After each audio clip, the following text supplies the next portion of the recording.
গতকাল আমি তোমাদের বলেছিলাম পর্ণার জীবনের এক সত্যি ভৌতিক ঘটনা, যেখানে হঠাৎ করেই একটি রাতের পরে পর্ণার হাজবেন্ড কৌশিক অদ্ভুত আচরণ করে পর্ণার সঙ্গে। কৌশিকের মুখের ভাব, কৌশিকের কথাবার্তা, ওর হাসি, এমনকি ওর গলার ভয়েসও চেঞ্জ হয়ে গেছিল। এক রাতে পর্ণা শুনতে পায় তার দরজার বাইরে থেকে একটা জন্তু জানোয়ারের গড়গড় করে গর্জন করার শব্দ। কিসের শব্দ ছিল সেটা? আজকে আমরা শুনব এই ঘটনার দ্বিতীয় পর্ব। তাহলে চলো দেরি না করে শুরু করি। কিছুক্ষণ পরে পর্ণা শুনতে পেল একটা অদ্ভুত শব্দ, ঠিক যেরকম কোনো জন্তু জানোয়ার রেগে গেলে একটা গড়গড় শব্দ করে, ঠিক সেই শব্দটা শুনতে পেল দরজার বাইরে থেকে।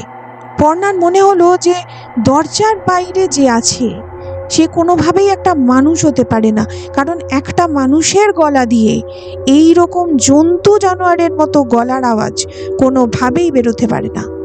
এরপরে কিন্তু পর্ণার সহ্য করতে না পেরে পর্ণা নিজের বাবার বাড়িতে চলে যায়। পর্ণা তার শ্বশুর বাড়িতে জানিয়ে দেয় যে এই বিবাহিক সম্পর্কটা আর বয়ে চলা তার পক্ষে সম্ভব হচ্ছে না। দিন 7-10 পরেই পর্ণার কাছে একটা ফোন আসে। পর্ণাকে জানানো হয় যে কৌশিক সাংঘাতিক অসুস্থ এবং ডক্টর বলেছে ওকে ইমিডিয়েটলি হসপিটালাইজড করতে হবে। ভালোবাসার টানেই হোক বা কর্তব্যের খাতিরেই হোক, পর্ণা কিন্তু আবার যায় সেই বারাসাতের ফ্ল্যাটে। সেখানে গিয়ে ও কৌশিককে দেখে চিনতে পারে না। 10 দিন আগে কৌশিক আর এই কৌশিকের মধ্যে কিন্তু অনেক পার্থক্য ছিল।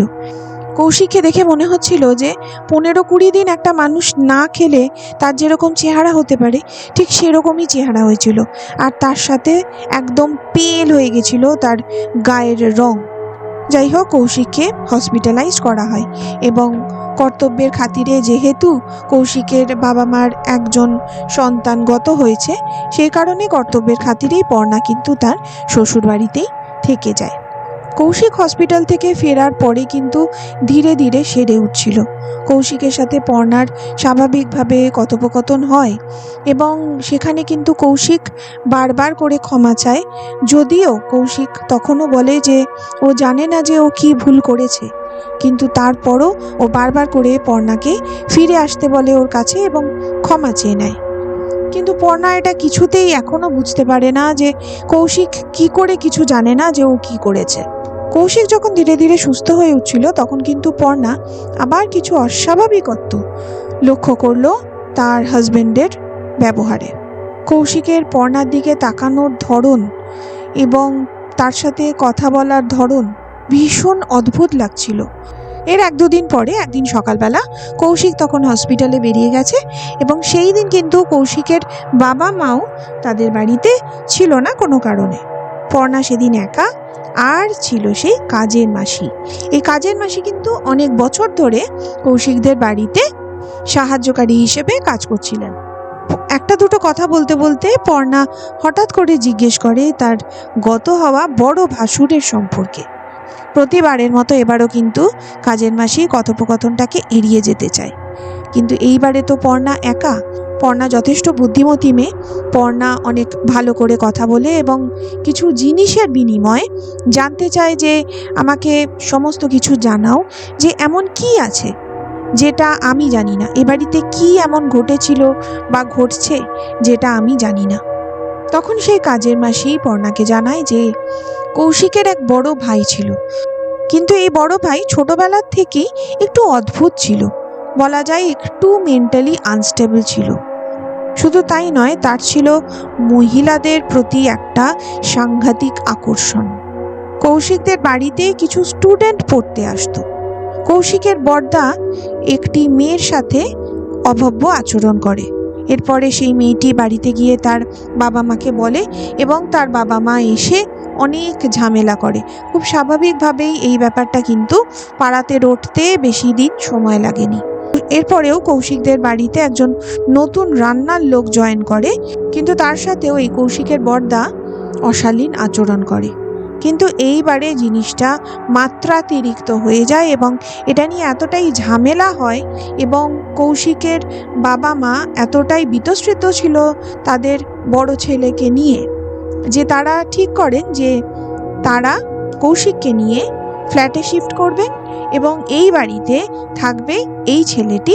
যেহেতু ছেলেকে ওনারা পাগলা গারদে দেবেন না, সেই কারণে ছেলেকে এই বাড়িতেই রাখবেন এবং ছেলেটির সাথে থাকবে আরেকটি ছেলে সাহায্যকারী হিসেবে, যে ওষুধপত্র ডাক্তার এইগুলোতে ওকে সাহায্য করবে। এবং খুব স্বাভাবিকভাবেই তার বাবা মারও সাপোর্ট ছিল।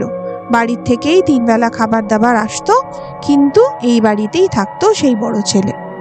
এরপরে হঠাৎ করেই একদিন রাত্রিবেলা হাত এবং পায়ের শিরা কেটে মারা যায় পর্ণার এই বড় ভাসুর। এরপর থেকেই কিন্তু এই বাড়িটি সম্পূর্ণভাবে বন্ধ করে দেওয়া হয়েছে। এই পুরো ব্যাপারটা যখন পর্ণা শোনে তখন ওর কোথাও গিয়ে একটু খটকা লাগে। পর্ণা পুরো ব্যাপারটা ওর বাবা মাকে জানায়। আমরা জানি যে খুব স্বাভাবিকভাবেই বাবা মারা কখনোই চান না যে খুব সহজেই ছেলে মেয়েদের সংসার ভেঙে যায়। তারা শেষ পর্যন্ত চেষ্টা করে যান যে সংসারটা যাতে বাঁচে। সেই কারণেই পর্ণার মা ঠিক করেন যে একজন তান্ত্রিক বা একজন সাধকের সাথে যোগাযোগ করবেন এই ব্যাপারটাকে একটু খতিয়ে দেখার জন্য। ভাবনা অনুযায়ী পর্ণার মা এবং পর্ণা একজন সাধকের খোঁজ পান। সেই সাধকের কাছে যান, কিন্তু সাধক বলেন যে কৌশিককে না দেখলে কিন্তু কিছু হবে না। পর্ণা কৌশিককে অনেক রকম কথা বলে বোঝায় যে তাদের বাড়িতে একটি পুজো হবে এবং সেই কারণে পর্ণা এবং কৌশিককে উপস্থিত থাকতে হবে। কৌশিককে দেখার পরে কিন্তু সাধক বলেন যে তার উপরে একটি কালো ছায়া আছে, অর্থাৎ অশুভ শক্তির ছায়া আছে এবং সেই অশুভ প্রেতাত্মা ছায়া সম্ভবত তারই বড় দাদার। যদিও এই ব্যাপারগুলো কৌশিককে বলা হয় না, কিন্তু পর্ণা এবং তার মা কিন্তু পুরো ব্যাপারটাই জানতো। সাধু বাবা বলেন যে এই ব্যাপারটা নিয়ে তাদের একটা পুজো বা যজ্ঞ টাইপের কিছু করতে হবে এবং এই প্রেতাত্মা থেকে কৌশিককে কিন্তু চিরতরে মুক্তি দিতে হবে। পর্ণার তখন মনে পড়ে সেই 25শে ডিসেম্বরের রাতের কথা, যখন কৌশিক অন্যমনস্কভাবেই কথা বলতে বলতে দোতলায় উঠে গেছিল। যেহেতু কৌশিক একজন ডাক্তার এবং একই সাথে একজন বিজ্ঞান মনস্ক মানুষ, তো সেই কারণে কিন্তু কৌশিক এই ব্যাপারগুলো যে বিশ্বাস করবে এমনটা তো ভাবাই যায় না, তাই না? তাও কৌশিকের মনে হলো যে যেহেতু কৌশিকের সাথে পর্ণার একটা দূরত্ব তৈরি হয়েছে এবং কৌশিক নিজেও জানে না যে সে তার স্ত্রীকে এই রকম নির্মমভাবে মারধর করেছে, অত্যাচার করেছে, সেই কারণে কৌশিকের মনে হয় যে একটা পুজোতে যদি এই সমস্যার সমাধান হয় তাহলে ক্ষতি কিসের।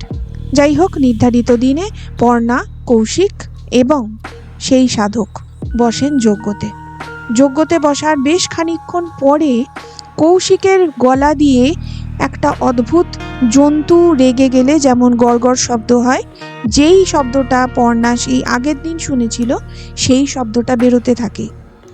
এই যজ্ঞে সাধক যখন কৌশিককে জিজ্ঞেস করে যে তুমি কে, তুমি কেন এখানে এসেছো, তখন কিন্তু কৌশিকের গলার থেকে একটা অন্যরকম ভয়েস বেরোয়, সেই বড় দাদার ভয়েস, যে বলেছিল যে আমার এই মেয়েটাকে পছন্দ হয়ে গেছে, আমি এর সাথেই থাকতে চাই। যাই হোক, সেই যজ্ঞের পরে তারপরে ধীরে ধীরে কৌশিক সুস্থ হয় এবং কৌশিককে দিয়ে মা কালীকে পুজো দেওয়ানো হয় এবং তারপরে কৌশিককে একটি মাদুলি দেওয়া হয় এবং সাধক বলেন যে এই মাদুলিটি কৌশিক যতদিন বাঁচবে ততদিনই যেন ওর হাতে থাকে। এরপর থেকে আর ওদের বৈবাহিক জীবনে আর কোনো সমস্যা হয়নি। এই কৌশিক আবার সেই আগের কেয়ারিং ভালো মানুষ কৌশিক হয়ে ওঠে। এই ছিল পর্ণার জীবনের এক সত্য মর্মান্তিক ঘটনা, যেটা ভৌতিকও বটে। কেমন লাগলো তোমাদের আজকের ঘটনা প্লিজ আমাদেরকে জানিও।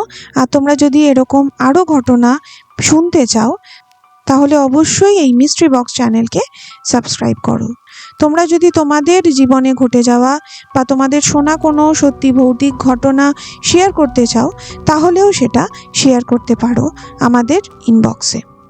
তাহলে আজকের মতো গুড নাইট।